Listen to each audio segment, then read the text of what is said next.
Hello, my name is Patrick Harrison, and I'd like to welcome you to the soundstage at the Lexington School for Recording Arts. We're here today to talk with the president and founder, Will Freebody, about what goes on inside these classrooms.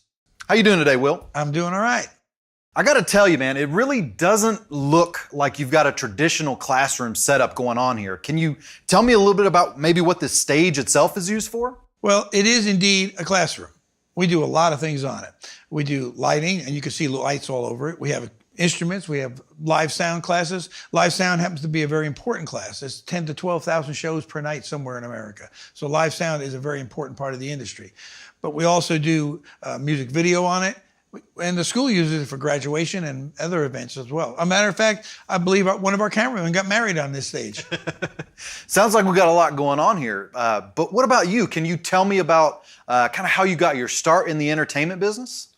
Yes, I can. It was a long time ago. I was 15 years old and I worked for NBC and pretty much did anything they asked. Mostly I picked up films from guests that were going to be on the Johnny Carson show. If John Wayne was in town and he had a new movie, well, he had to carry those big reels of tape with him. Film with him.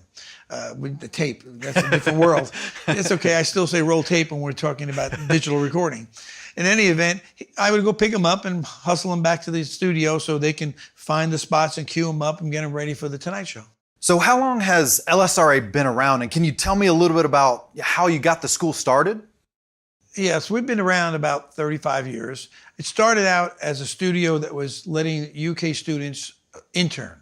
And little by little, they started getting college credit. The state got involved, as they like to do, and said, you look like a school, you smell like a school, you act like a school, you need to fill all this paperwork out and become a school. We're still the only licensed audio engineering school in the state of Kentucky. It sounds like LSRA offers a pretty in-depth and kind of a holistic approach to education.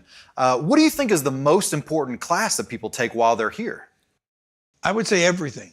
We have no fluff in the school. Everything they learn in the 2 years they're here is something they will use in the industry. But more importantly than that is we don't teach science, technology, music, art, or movie making. We teach students.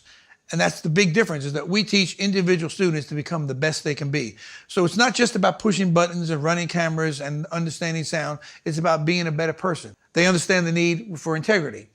They understand how and why you need to do things the right way. Why it's always important to do the best you can at all times. All right, as I mentioned, you are the founder. You got this whole thing started. So what do you hope people take away from this school? What do you hope people learn from this, other than the obvious, the audiovisual tech? When you leave here, if you are polite and confident and knowledgeable, you're going to get a good job. And that's really the bottom line. It's all about jobs. You don't go to a school to have fun. You go to school to get a better job. And that's what we're here for. We get kids into the industry. Good. I'd like to thank you all for joining me to learn more about the Lexington School for Recording Arts. And thanks, Will, for being here today. Obviously, you run the place, so you're here every day anyway. We hope you all can come take a tour of our campus. We'd love to show it off to you. So just click the link at the top of this page and come check out our studios.